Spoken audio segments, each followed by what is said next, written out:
A 48-year-old black CEO strolled into her own high-end hotel, one she had built, one that bore her name, only to be met with a cold dismissal. "We're full. Guests only," the front desk receptionist informed her without a second glance.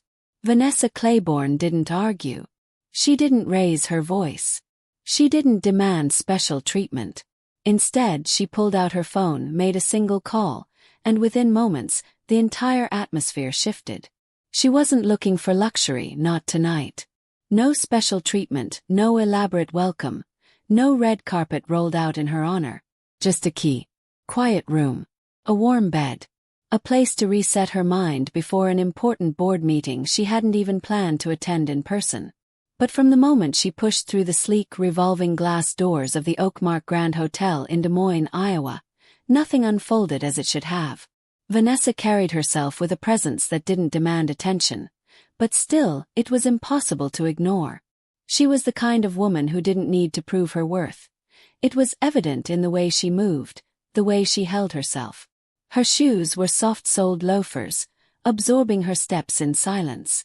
Her perfectly tailored slacks weren't flashy, just impeccably fitted. Her silk blouse, a muted shade of dusty blue, was crisp, clean yet modest. Over her shoulder hung a well-worn canvas duffel, simple yet purposeful. No personal assistant trailed behind her. No security detail flanked her sides. She didn't arrive with an entourage or flashing cameras. She looked like any other traveler. Or maybe, to some, she looked like someone trying to be one.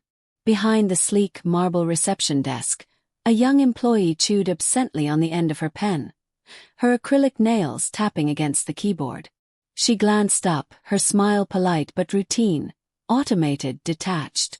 The kind of smile given to someone you're about to turn away. Vanessa returned the expression with a warmth that was effortlessly poised. "Checking in," she said smoothly. The receptionist barely nodded before responding. "Name?" "Claiborne." "Vanessa." Fingers moved across the keyboard, pausing only moments later. A brief flicker of hesitation crossed the girl's face. Her lips pressed together, brows tightening. "I'm not seeing any reservation under that name." Vanessa's posture didn't change. No irritation, no frustration, just calm certainty. "That's all right," she said. "There's always a suite held for me." The girl's demeanor shifted subtly, her voice firming ever so slightly. "Ma'am, we're actually at full capacity tonight," she replied, tone edged with a finality that suggested the conversation was over. "You'd need a confirmed reservation to stay here. For guests only." There it was. The weight in the air thickened, though Vanessa's expression never wavered. Instead, she let her gaze drift past the receptionist's shoulder, landing on the gleaming gold plaque mounted proudly on the wall behind her. Oakmark Grand, a Claiborne property. Her name wasn't just supposed to be on a booking. It was on the building itself. "I am a guest," she said softly, her voice carrying a quiet power. "And more than that, I own this hotel." The receptionist blinked, her expression flickering between confusion and disbelief. Then, slowly, a skeptical smirk curled at the edges of her lips. "You own the Oakmark?" she asked, her tone hovering between amusement and condescension. Vanessa gave a single, measured nod. The girl reached for the desk phone. "I'm going to have to call the manager." "Go ahead." Across the grand lobby, subtle movements signaled attention shifting. A couple in matching golf polos looked over from their seats near the bar. A man sipping an espresso by the fireplace tilted his head. Vanessa recognized the moment, felt it in her bones. That silent, unspoken doubt. The glance exchanged between strangers that said, "Someone here must be lying, and we think we know who it is." Moments later, a thin man in an ill-fitted suit emerged from a side door, clipboard in hand. His name tag read, Assistant Manager Neil Dorrance. He barely glanced at Vanessa before adopting the same saccharine politeness. "Good evening, ma'am. Is there a problem with your reservation?" The receptionist leaned in slightly, voice just a little too loud. "She claims to own the hotel." Neil hesitated, his gaze flicking to Vanessa, assessing. "I don't claim," she stated, voice still level, controlled. "I do. My name is Vanessa Claiborne. You'll find it in every quarterly report, every board document, every ownership record. I'm here for one night. There should be a suite under the owner's block." Neil's fingers fidgeted against his clipboard. "Right. Let me just check on that." He turned, muttering into his walkie-talkie. Vanessa remained motionless. She didn't shift, didn't fidget, didn't raise her voice. But the air was growing heavier. And then security arrived. Not aggressively, not forcefully, but positioned, placed. One guard near the elevators. Another casually standing by the coffee bar. Just in case.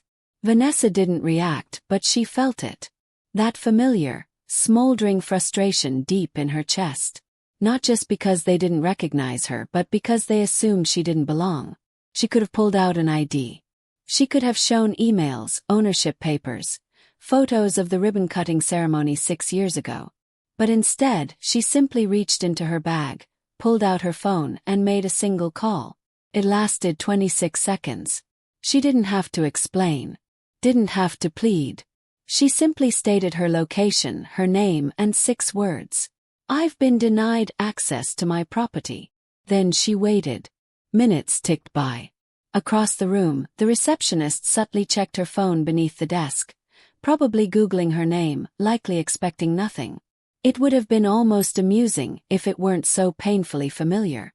'Cause people always thought they knew what power looked like, what leadership should sound like, what ownership should wear. And someone like her. Brown skin, textured hair pulled neatly back, no designer purse, no flashy jewelry. She didn't fit their picture. And that was the real problem. Then the elevator dinged. 2 men stepped out. One in a sharp gray suit, clipboard in hand. The other in a corporate fleece. Neither were hotel staff. They moved with purpose. Vanessa knew them instantly. Brent Kessler, Regional VP. Carlos Reno, District Manager. Panic flickered across their faces the moment they spotted her. Brent strode forward, not sparing a glance at Neil. "Miss Claiborne, we are so sorry.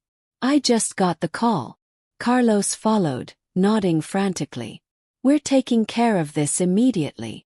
Neil opened his mouth to speak, but Brent silenced him with a sharp look. The receptionist, finally realizing what was happening, turned ghostly pale. She slowly took a step back. Carlos skimmed his tablet. "Suite 1202 is being prepped now.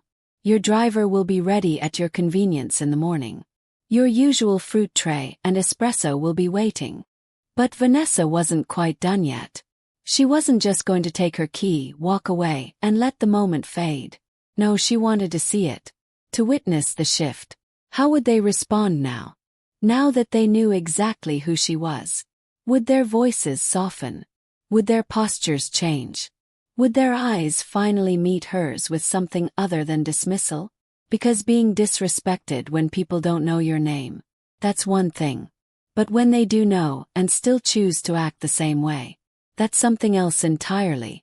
She watched as Carlos pulled Neil aside. His voice low but edged with sharp urgency. Brent, meanwhile, was already on the phone, his tone clipped, his words precise. HR policies, protocol violations, service misconduct. The same tension that had once been directed at Vanessa was now fracturing, turning inward, bouncing between the staff like a pinball of panic. The receptionist, once smug, now looked like she wanted to disappear behind the desk entirely. Vanessa didn't gloat. She didn't smirk, didn't cross her arms in satisfaction, didn't tilt her chin in some victorious stance. She didn't need to. Instead, she moved with the same quiet grace she always had. She stepped back up to the front desk, her pace unhurried, her expression unreadable. Without a word, she set her phone down on the counter. "I'll take the suite on the 12th floor," she said evenly, her voice steady, unrushed. "Same setup. Please send someone up to confirm it's clean." The receptionist opened her mouth, but no words came out. For the first time that night, she was speechless. Vanessa didn't wait for her to find her voice. She simply turned to Brent. Have I been checked in? Brent barely hesitated. Just finished, he confirmed, flipping through his clipboard. You'll have 2 key cards and an incident report by the time you reach the elevator.